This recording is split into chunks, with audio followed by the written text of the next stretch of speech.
ഈ ഒരു കാര്യം ചെയ്തിട്ട് ഇംഗ്ലീഷ് ഒരുപാട് ബെറ്റർ ആയ ആൾക്കാർ പറയും സെൽഫ് ഇമോഷണൽ ടോക്ക് ചെയ്യും. പക്ഷെ എങ്ങനെ ചെയ്യും? അതൊരു കൺഫ്യൂഷൻ ആണല്ലോ. അപ്പോൾ ഇത് ചെയ്യാൻ വളരെ ഈസിയാണ്. നമുക്ക് അറിയുന്ന കാര്യങ്ങളുണ്ടല്ലോ, നമുക്ക് അറിയാവുന്ന ഇൻഫോർമേഷൻ അത് ഉറക്കെ സംസാരിക്കുക, നമ്മോടനെ സംസാരിക്കുക. നമുക്കറിയാവുന്ന ഒരു കാര്യമാണ് നമ്മുടെ ഡെയിലി ഹാബിറ്റ്സ്. നമ്മൾ എന്നും ചെയ്യുന്ന കാര്യങ്ങൾ ഏറ്റവും സിമ്പിൾ ആയിട്ടുള്ള ഇംഗ്ലീഷ് ആയിട്ടുള്ള പ്രസന്റ് സിമ്പിൾ ടെൻസ് ഉപയോഗിച്ച് പറയാൻ പറ്റും. അപ്പോൾ സിമ്പിൾ പ്രസന്റ് ടെൻസ് നമ്മുടെ ക്ലാസ്സിൽ നിന്ന് പഠിക്കുകയാണെന്നുണ്ടെങ്കിൽ, അല്ലെങ്കിൽ അതുമായിട്ട് ബന്ധപ്പെട്ട ഏതൊരു മെത്തേഡ് ഉപയോഗിച്ചിട്ടോ പഠിച്ചിട്ടുണ്ടെങ്കിൽ അത് അപ്ലൈ ചെയ്യാൻ ഈ ഒരു daily habits self emotion talk ചെയ്താൽ മതി. ഇനി അത് ചെയ്ത് കഴിഞ്ഞു വിചാരിക്കുക. പിന്നെ ഇന്ന് രാവിലെ എന്ത് നടന്നു, ഇപ്പം എന്ത് നടന്നുകൊണ്ടിരിക്കുന്നു, ഇന്ന് വൈകുന്നേരം എന്ത് നടക്കും, ഈ ഒരു കാര്യം കമ്മ്യൂണിക്കേറ്റ് ചെയ്യാം.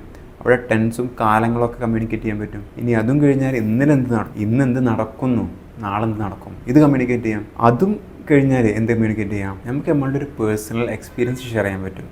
നമുക്ക് ഒരുപാട് സാഡ് മൊമെൻറ്റ്സ് ഉണ്ട്, ഹാപ്പി മൊമെൻറ്റ്സ്. അതിൽ സാഡ് മൊമെൻറ്റ് പറയണമെന്നില്ല, ഹാപ്പി മൊമെൻറ്റ് പറഞ്ഞൂടെ നമ്മളോട് തന്നെ. അത് ഇങ്ങനെ ഒരു വൈകാരികമായിട്ട് പറഞ്ഞാൽ we are not just building our communication skill, we are learning to communicate emotionally. If we can influence ourselves, we can influence others as well. Correct? So നമുക്ക് നമ്മളെ തന്നെ ഇൻഫ്ലുവൻസ് ചെയ്ത് പറയാൻ പറ്റുന്നുണ്ടെങ്കിൽ നമുക്ക് ആ ഇമോഷൻ, നമ്മൾ സംസാരിക്കുമ്പോൾ ആ ഇമോഷനെ കൂടി നമ്മളെ ഫേസിൽ കൊണ്ടുവരാൻ പറ്റും. എന്ത് ചെയ്താൽ? ഈ സെൽഫ് ഇമോഷണൽ ടോക്ക് ചെയ്താൽ. ഇതൊരു ലൈഫ് ചേഞ്ചിങ് ഹാബിറ്റാണ്, ഇതൊരു ലൈഫ് ചേഞ്ചിങ് സ്കില്ലാണ്.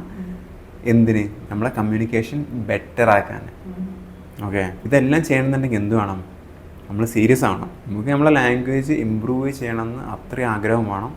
ലാംഗ്വേജ് അറിയാത്ത ഒരു കാരണത്താൽ നമ്മൾ സൊസൈറ്റിൻ്റെ മുന്നിൽ ഫേസ് ചെയ്തൊരു പ്രോബ്ലമോ, ലാംഗ്വേജ് നല്ലപോലെ കമ്മ്യൂണിക്കേറ്റ് ചെയ്യാൻ പറ്റാത്തതുകൊണ്ട് നമുക്ക് അവസരങ്ങൾ നഷ്ടപ്പെടുന്ന സിറ്റുവേഷൻസോ ഫേസ് ചെയ്തിട്ടുണ്ടെങ്കിൽ ആ ഫേസ് ചെയ്ത സിറ്റുവേഷൻ്റെ പെയിന് മനസ്സിലാക്കിക്കൊണ്ട് നമ്മൾ മുന്നോട്ട് പോകുമ്പോഴേ നമുക്ക് അത്രയും ആഗ്രഹവും ആ ഒരു ത്രൈവിങ് ഫോഴ്സ് ഉണ്ടാവുള്ളൂ. കാരണം സെൽഫ് ഇമോഷണൽ ടോക്ക്, ഒരു പാർട്ട്ണറില്ലാത്ത സിറ്റുവേഷൻ നമ്മളോട് സംസാരിച്ച് നികത്തുകയാണ്, ടാക്കിൾ ചെയ്യാണ്. അപ്പോൾ are you serious for that?